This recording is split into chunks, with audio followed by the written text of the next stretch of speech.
তথাপিও ভাইৰ বেহেনক কি আৰু এবাৰ কি মোদী চৰকাৰ নেকি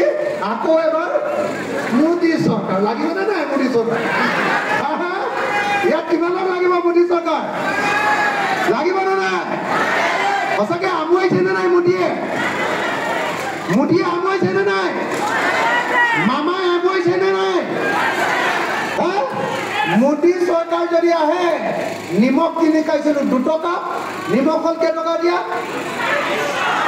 ভাল লাগিছেনে ভাল লাগিছেনে হয় না মচুৰ দাইল কিনি খাইছিলোঁ 48 টকা মোৰ মনত আছে মচুৰ দাইলৰ দাম আছিলে 48 টকা এতিয়া মচুৰ দাইলৰ দাম কিমান 120 টকা কেনে মজা আকৌ এবাৰ মোদী চৰকাৰ লাগিবনে নাই আকৌ এবাৰ মোদী চৰকাৰ মটৰ চাইকেল এখন চলাই ল'ৰাটো বাহিৰলৈ ওলাব নোৱাৰে লগে লগে 10,000 টকা ফাইন ট্ৰেক্টৰ এখন লৈ বাহিৰলৈ ওলাব নোৱাৰে ফাইন মই যে গুৱাহাটীৰ পৰা আহিছোঁ সেইদিনা পটককৈ মোৰ মোবাইলটোত টপককৈ আহিছে বোলে আপোনাৰ গাড়ীত 2,000 টকা ফাইন মই বোলো কি হ'ল কাজিৰঙাৰ মাজেদি আহোঁতে 40তকৈ অকণমান ওপৰত 42 হৈ গৈছিলে মোৰ নামত 2,000 টকা ফাইন আহিল এবাৰ এমাহত মোৰ 5 বাৰ ফাইন লাগি 10,000 টকা ফাইন আহিছে মোদীৰ আৰু হিমন্ত বিশ্বৰ একমাত্ৰ কামটো হ'ল মানুহৰ পৰা লুটিতে পায় হয়নে নহয় চব বস্তুৰ বাকী বাকিয়ক মাটিৰ খাজনা আগতে কেইটকা দিছিলোঁ 5 কোটি দিছিলোঁ এতিয়া মাটিৰ খাজনা 100 কোটি গৈছে হয়নে নহয় 100 টকাৰ তলত মাটিৰ খাজনা আছে নেকি এতিয়া না আকৌ এবাৰ মোদী চৰকাৰ হয়নে নহয় সেইকাৰণে মই আপোনালোকক এটা কথা কৈছোঁ এইবোৰ বেলেগৰ মিছা কথা শুনি থাকি একো লাভ নাই অসমীয়া মানুহ যদি ধনী হ'ব লাগে নিজৰ হাতৰ ওপৰত ধনী হ'ব লাগিব নিজৰ ভৰিৰ ওপৰত ধনী হ'ব লাগিব হয়নে নহয় যদি ধনী হ'ব লাগে 3-4টামান কাম কৰিব লাগিব মই আকৌ ক'লোঁ বছৰৰ সকলো সময়তে খেতি 2 খেতিৰ পৰা যিটো বস্তু উৎপাদন কৰিম যদি বিলাহী উৎপাদন কৰিলোঁ বিলাহীৰ আচল দাম চৰকাৰে দিয়াৰ ব্যৱস্থা কৰিব লাগিব এতিয়া কি কৰে জানেনে নাই এতিয়া চৰকাৰৰ বুদ্ধিটো হ'ল যে খেতিয়কৰ পৰা কম দামত বিলাহী লৈ লয় বেপাৰীবিলাকে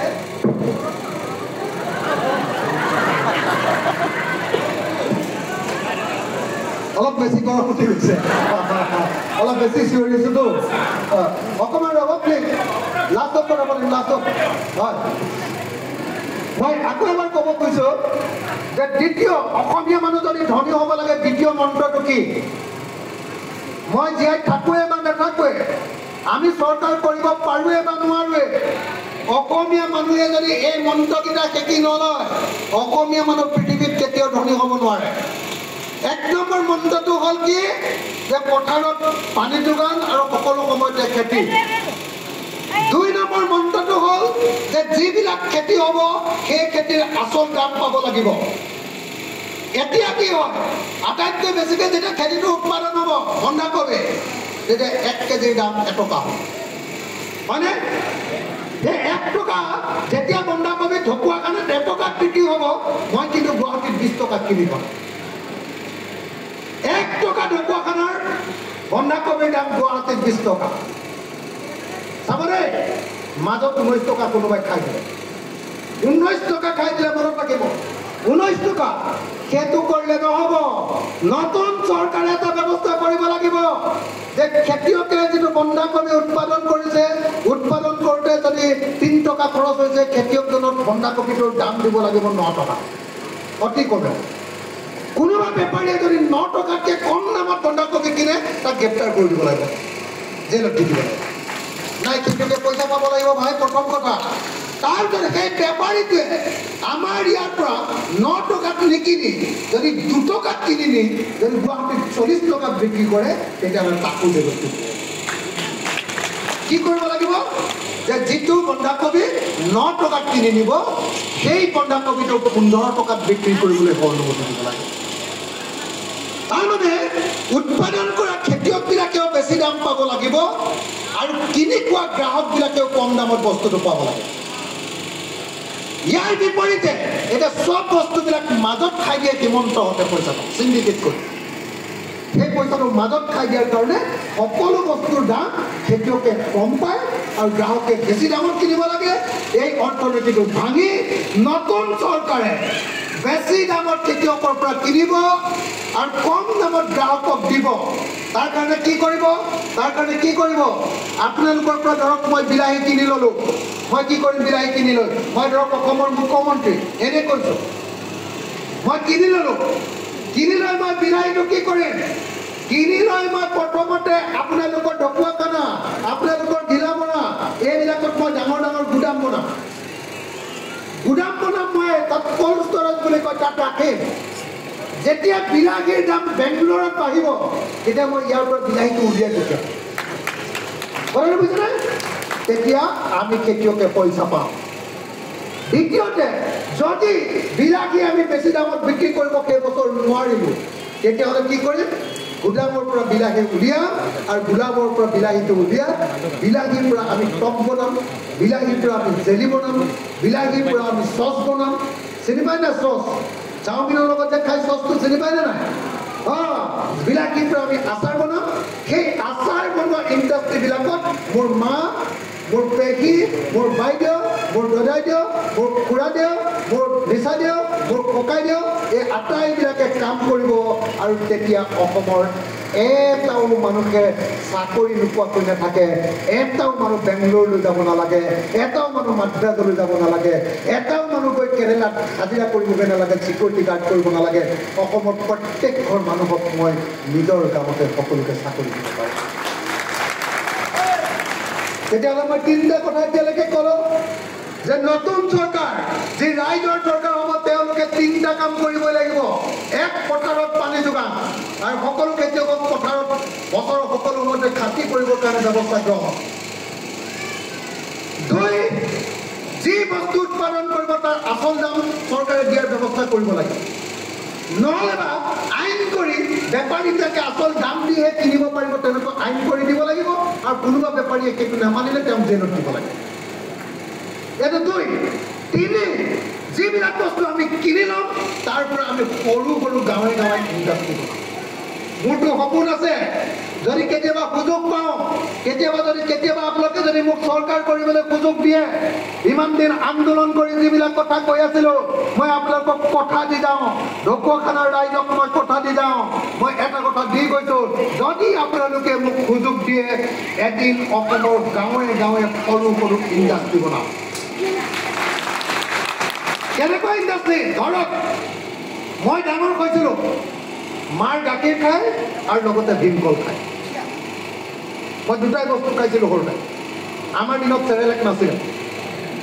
আমাৰ দিনত কৰ্লিকটো নাছিলে হয়নে নহয় ইয়াত বহি থকা বেছিভাগ মানুহৰ দিনত নাছিলে হয়নে নহয় আমি মাৰ গাখীৰ খাইছিলোঁ আৰু খাইছিলোঁ ভীমকল এনেকুৱা এটা বস্তু য'ত কেতিয়াও সাৰ দিয়া নহয় হয়নে তাৰমানে আমি কেমিকেল ফাৰ্টিলাইজাৰ নিদিয়া ৰাসায়নিক সাৰ নিদিয়া আটাইতকৈ ধুনীয়া আমি শিশু খাদ্য খাবলৈ পাইছিলোঁ এইটো শিশু খাদ্য বুলি কয় বেবি ফুড কিন্তু এটা কথা মনত ৰাখিব যে আমি যি চেৰেলেক খাওঁ তাৰ ঘেঁহুটোত কিন্তু কেমিকেল ফাৰ্টিলাইজাৰ দিয়ে ইউৰিয়া দিয়ে DAP দিয়ে আৰু আজিকালি কোনো ধনী মানুহে ইউৰিয়া DAP দিয়া কোনো বস্তু খাব নোখোজে যদি আমাৰ ইয়াত পোৱা ভীমকল আমাৰ মথাউৰিৰ কিনাৰত যদি আমি ভীমকল লগাই দিওঁ আমাৰ ৰাস্তাৰ কিনাৰত যদি আমি ভীমকল লগাই দিওঁ আমাৰ ৰেল আলিৰ কিনাৰত যদি ভীমকল লগাই দিওঁ আৰু সেই ভীমকল কাটি আনি মোৰ মায়ে যদি ৰ'দত শুকুৱাই আমাৰ গাঁৱৰ ভিতৰতে যদি মই আমাৰ চৰকাৰৰ পৰা যদি এই ফলটোতে এটা মেচিন বহুৱাই দিওঁ আৰু টেকনিচিয়ান দি দিওঁ সাইণ্টিষ্ট দি দিওঁ আৰু আমাৰ মা আৰু পেহী আমাৰ দদাইদেউৰ ক্ষেত্ৰত যদি ভীমকল আনে কোনোবাই ভীমকল আনিব কোনোবাই ভীমকল কাটিব কোনোবাই শুকুৱাব আৰু তাৰপিছত মেচিনত চেপি লৈ সেইটো আমি যেতিয়া চেৰেলেকৰ নিচিনা কৰিম পেকেজিঙৰ মেচিন থাকিব সেইটোকো ধুনীয়াকৈ পেকেজ কৰিম আৰু সেইটো যেতিয়া বজাৰলৈ এৰি দিম মই বুকুত হাত লৈ ক'ব পাৰোঁ যে পৃথিৱীৰ আটাইতকৈ ধনী দেশৰ মানুহে তেওঁলোকৰ নিজৰ ল'ৰা ছোৱালীক চেৰেলেক নোখোৱাই আমাৰ ভীমকলৰ গুৰি খুৱাবৰ কাৰণে দৌৰি আছে। আমাক অসমত এনেকুৱা লিডাৰ লাগে, আমাক অসমত এনেকুৱা নেতা লাগে যি নেতাই গোটেই অসমীয়া মানুহে কোৱা বেবী ফুড ভীমকল, ভীমকলৰ পৰা গাঁৱে গাঁৱে বেবী ফুডৰ ইণ্ডাষ্ট্ৰী বনাই পৃথিৱীৰ ধনী দেশবিলাকৰ বজাৰ দখল কৰাৰ কাৰণে সপোন দেখিব পাৰে।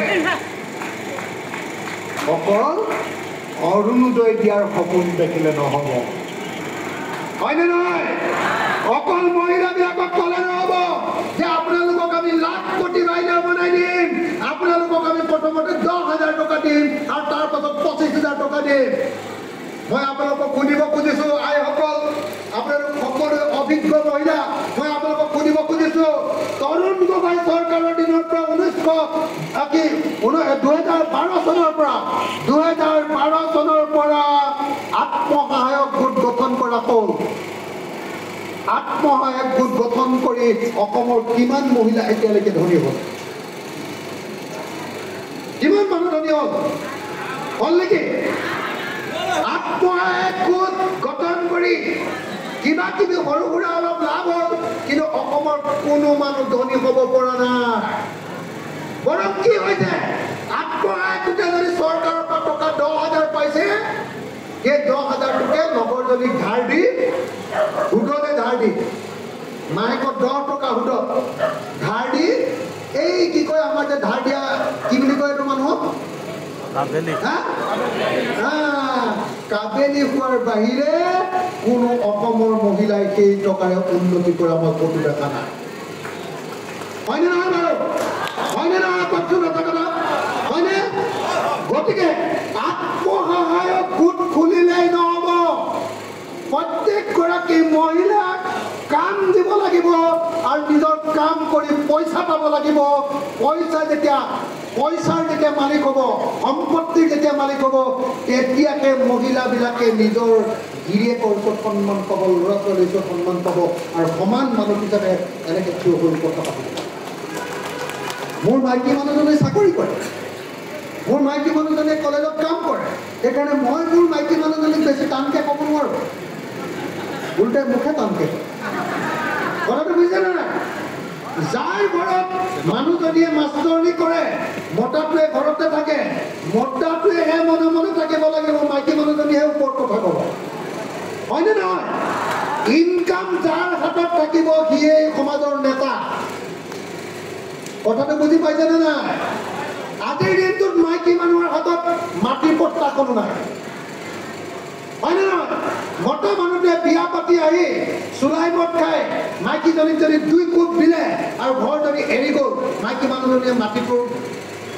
আধা মাটিটো পাবৰ কাৰণেও ডিমাণ্ড কৰিব নোৱাৰে, হয়নে নহয়? সদ্য নাই। সেইকাৰণে মই আপোনালোকক এটা কথা ক'ব খুজিছোঁ, আপোনালোকক সঁচাকৈ মই এটা কথা ক'ব খুজিছোঁ, যদি সঁচাকৈ আপোনালোকে আমাৰ প্ৰত্যেকজন অসমীয়া মানুহৰ, পুৰুষে হওক বা মহিলাই হওক, ট্ৰাইবেলে হওক বা অনাট্ৰাইবেলে হওক, হিন্দুৱে হওক বা মুছলমানে হওক, মানুহৰ জীৱন যদি বদলাই দিব লাগে, তেতিয়াহ'লে কি কৰিব লাগিব? আমাৰ ইয়াত উৎপাদন হোৱা বস্তুৰ পৰা আমি ইণ্ডাষ্ট্ৰী খুলি আৰু বেছি উৎপাদন কৰি আমি সেইটো বজাৰত বিক্ৰী কৰিব পৰা জাতিত পৰিণত হ'ব লাগিব।